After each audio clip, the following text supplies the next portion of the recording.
Hey guys, so I'm going to be doing my monthly portfolio update for my Vanguard account where I currently hold my ISA, but I also hold my pension within Vanguard. So I'm just going to go through and talk about the return rate that I have seen overall in comparison to last month. So there's definitely been an improvement in the stock market. But it's not something I would say I'm getting excited about. I feel like we're still in such weird times. And you know, if the market's going up, I don't necessarily think it's going to stay that way, but I'm just still continuing my method of investing every single month. I think I spoke briefly last time in my last video to say that the amount that we're investing each month has gone down due to multiple factors. So our home renovation, which has just been eating away at our money on a monthly basis, the fact that we're having a baby and we have to save up for those things and maternity leave, and also the fact that the cost of everything has gone up. So, you know, we've just got the recent news of the new price cap, which I'm going to do a video on. And so all these things considered, it has had an impact on what we can invest, but we are still very privileged to even be able to save or invest anything every month. So, you know, we're just continuing. So if you're in a similar position, don't be discouraged. If you're able to invest even something, if it's £50, £100 a month, that is a huge deal at a current time like now. So yeah, I hope today's video will encourage you, and yeah, let's go through it. So last month when I was recording this, the total return rate of all our investment portfolios was 0.62%. So I think that was the lowest it had ever been since I've started doing these videos back in February 2021. So yeah, that was the lowest, and it's definitely made a recovery in comparison to last month. So let's take a look. So for the FTSE or world, the return since inception has gone up now to 15.16%. So that's looking much healthier and much better than last month. Last month was 0.71%. So that's a significant increase, which is good to see. The Pacific Fund is 14.62%, again gone up. For the S&P 500, it is 35.99%. Just incredible. So, you know, I did speak in the last video about how I slightly changed my weightings. So now 15% of my portfolio is going towards the S&P 500 fund, whereas before it was 10%, and then I reduced the emerging markets.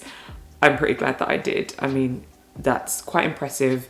I'm not saying it's going to stay like that, but it looks pretty good for now. For the FTSE 250, it's negative 11.37%, which actually is still significantly better than last month, which was negative 24%. But I just don't expect to see an improvement in this right now. You know, we look at the pound to dollar rate. So I'm currently in Florida, and you know, I've been coming to Florida for years. I lived here for years, and this is the lowest I've ever seen it in the past 15 years. So yeah, that's not looking good. Obviously, we've got a bit of a mess in our government right now. That's how I'll put it politely, a mess in our government. And, you know, our economy isn't doing great. Inflation is just stupidly high. So, you know, I don't expect this to be looking any better than it currently is. So for the ESG emerging markets, we've got negative 8.6%. So this is still an improvement, but still in the negative. This fund never does well for me. So I just have to hope that over the next 10-15 years, I'll see some improvement. And then lastly, I've got the all world high dividend yield, which is 21.21%. So that is looking really, really good. So the total return since I started investing, which is 2 years ago now, is 12.86%. So they say that the average that you can expect is 8 to 10% per year. And that's based on I say expect, but it's based on historical returns. So you shouldn't really expect it because it doesn't predict what's going to happen in the future. So of course this is quite a bit lower than the historical returns, but still higher than anything I would have got in a savings account. So yeah, again, I'm pretty sure this is bang on 2 years now since I've started investing. So it would have been good to see it at 20%, but I'll take the 12.86%. Now with dividends, it is a bit different, a bit higher. So for the FTSE All World, it's 18.46%. The same for the Pacific Fund, because I don't get the dividends paid out, it just gets automatically reinvested. For S&P 500, 38.66%, negative 6.98% for the FTSE 250, so marginally better. For the ESG emerging markets, again, no difference because it just automatically gets reinvested. And then the FTSE All World High Dividend Yield is 25.95%, so again, better. So if we look at the total return for that, then it's 15.49% when you include the dividends. So that is a bit better, closer to that 20% I would have liked to have seen at this point, but still not quite there. Well, unfortunately, my camera battery has died, and it turns out I didn't bring the battery charger with me to America, so I'm gonna have to finish this video without seeing me, but that's not a problem. So you should be able to see now my pension, which currently stands at £25,984.36, which is a total gain of £1,076.66. Now, just to see how things have performed over time,